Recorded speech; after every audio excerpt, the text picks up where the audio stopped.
Bismillahirrahmanirrahim. Assalamualaikum warahmatullahi wabarakatuh. Dan selamat sejahtera. Baik, pada minggu ini kita masuk tajuk baharu. Unit 5. Usahlah stres. Usahlah stres. Dalam maksud lain, dalam erti kata lain, janganlah tertekan. Janganlah tertekan. Baik, untuk sesi kali ini, kamu ataupun kita akan kaji sebuah teks yang bertajuk Kenali Kemurungan. Kemudian kamu perlu menjawab 5 soalan berdasarkan teks tersebut. Jadi hari ini kita akan belajar berkaitan kemurungan. Apakah kemurungan itu? Kamu akan tahu selepas ini. Perkara pertama yang perlu kamu buat adalah buka buku teks, muka surat 24. Buka buku teks, muka surat 24, kemudian kamu akan jumpa teks Kenali Kemurungan. Jadi apa yang perlu kamu buat? Baca teks ini dari awal hingga akhir dan fahamkan. Kamu tidak perlu rakam dan hantar kepada saya. Tidak perlu. Tidak perlu rakam bacaan kamu dan hantar kepada saya. Minggu ini tidak perlu. Baik. Kemudian setelah kamu baca dan faham, jawab soalan pemahaman ini berdasarkan teks yang kamu dah baca. Buat dalam buku pemahaman macam biasa. Saya dah ajar macam mana cara nak jawab soalan pemahaman. Yang penting ayat lengkap. Ayat mesti lengkap. Baik, kita tengok soalan 1 hingga soalan 5. Soalan 1 ni soalan 2 markah, 2 soalan 2 markah, 3 soalan 2 markah, 4 soalan 2 markah, 5 3 markah. 3 markah. Soalan sekiranya ni biasanya 3 markah. Sekiranya ataupun adakah ataupun pada pendapat kamu, saya dah jelaskan sebelum ini. Baik, contoh soalan 1. Apakah punca bagi penyakit gangguan mental? Mesti perlu ada kepala ayat, kepala jawapan tu. Jangan terus bagi jawapan. Kalau kamu terus bagi jawapan, kamu tak layak untuk dapat markah penuh. Dapat 1 markah sahaja untuk jawapan tepat. Markah ayat tak ada. Jadi macam mana kamu nak buat ayat lengkap? Pun saya dah ajar dalam kelas. Contoh apakah punca bagi penyakit gangguan mental? Punca bagi penyakit gangguan mental adalah apa dia? Bagi jawapan kamu. Soalan kedua, nyatakan punca bagi penyakit yang dinyatakan di atas. Nyatakan punca bagi penyakit yang dinyatakan di atas. Punca bagi penyakit tersebut ialah apa dia? Kemudian soalan ketiga, mengapakah penyakit ini sukar diketahui oleh orang ramai?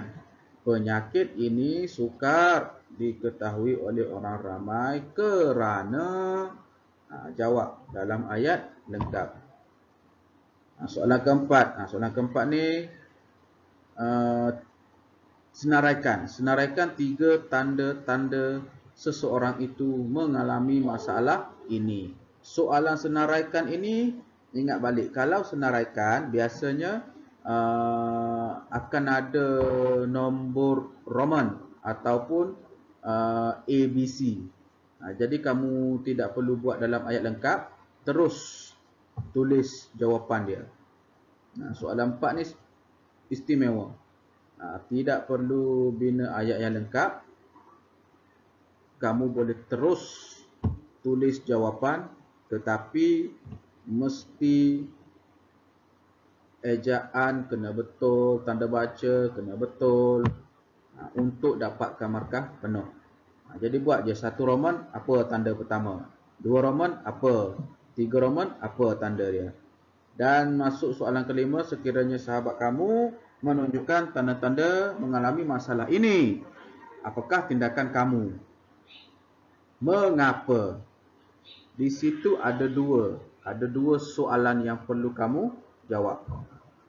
Biasanya soalan, bentuk soalan 5 ini 3 markah.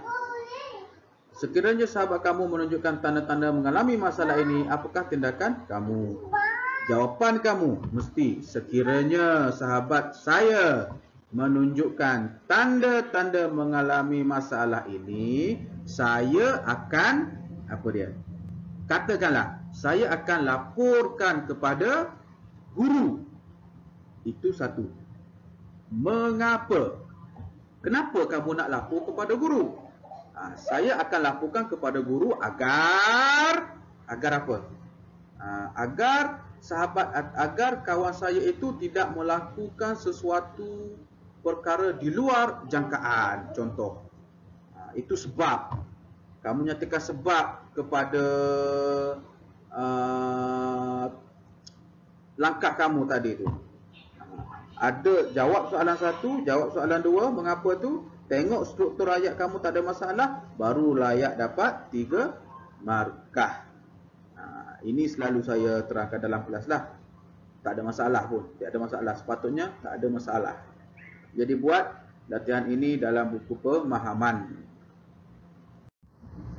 Baik, setelah selesai kamu menjawab kelima-lima soalan pemahaman tadi, tugasan kamu seterusnya adalah salin semula peribahasa, kemudian bina satu contoh ayat bagi setiap peribahasa tersebut. Di bawah ini ada 5 contoh peribahasa. Apa yang perlu kamu buat? Salin semula. Salin semula peribahasa ini. Kemudian bina satu contoh ayat. Bina satu contoh ayat bagi setiap peribahasa ini. Jadi kamu perlu bina 5 ayat sahaja.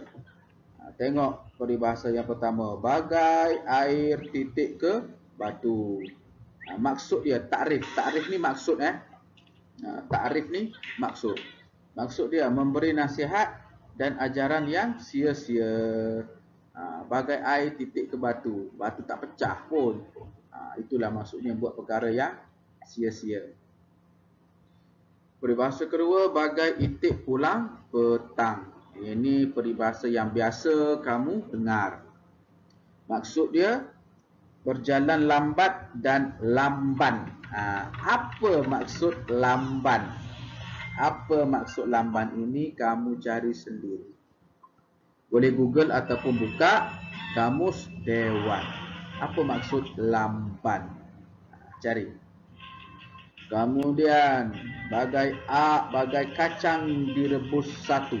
Maksud dia melonjak-lonjak kegirangan kerana mendapat untung. Maksudnya ni suka sangat, happy sangat sebab dapat berita yang baik ataupun dapat keuntungan.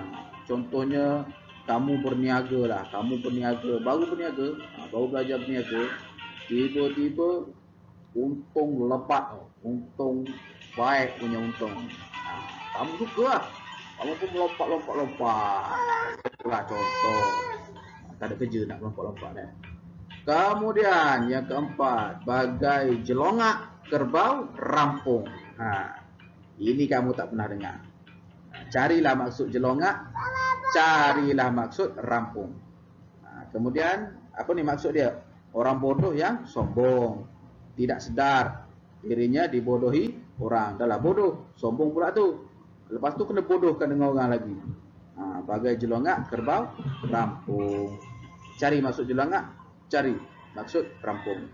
Dan yang kelima, bagai jawi terkurung siang. sangat gelisah kerana tidak bebas. Maksudnya terkongkong lah. Apa maksud jawi?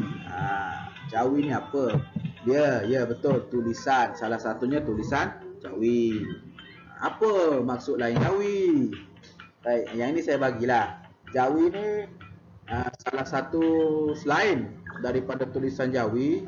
Jawi ni juga bermaksud orang berketurunan India. India pula, Melayu. Orang berketurunan Melayu, bukan India. Sebab itulah orang dulu cakap masuk Jawi tu, sunat-sunat tu. Jawi ni orang berketurunan Melayu. Bagai Jawi, bagai orang Melayu terkurung siang. Gelisah, maksudnya dia terkongkong. Tak boleh keluar ke, mak ayah dia tak bagi keluar ke apa ke. Itulah gelisah. Jadi apa yang perlu kamu buat? Salin balik peribahasa, salin balik maksud, kemudian bina ayat. Macam mana bentuk kamu nak salin balik, nak bina tu terpulanglah. Yang penting dalam buku pemahaman kamu tu ada peribahasa, ada maksud, ada contoh ayat. Terpulang bentuk kamu untuk tulis pada buku pemahaman itu. Baik, sekian saja untuk sesi kali ini. Jadi tugasan kali ini tidak sesukar atau tidak sesusah tugasan-tugasan sebelum ini. Jadi saya harap kamu semua tiada masalah untuk melengkapkan setiap tugasan. Baik, kita jumpa hari Rabu nanti, insyaAllah. Assalamualaikum dan selamat sejahtera.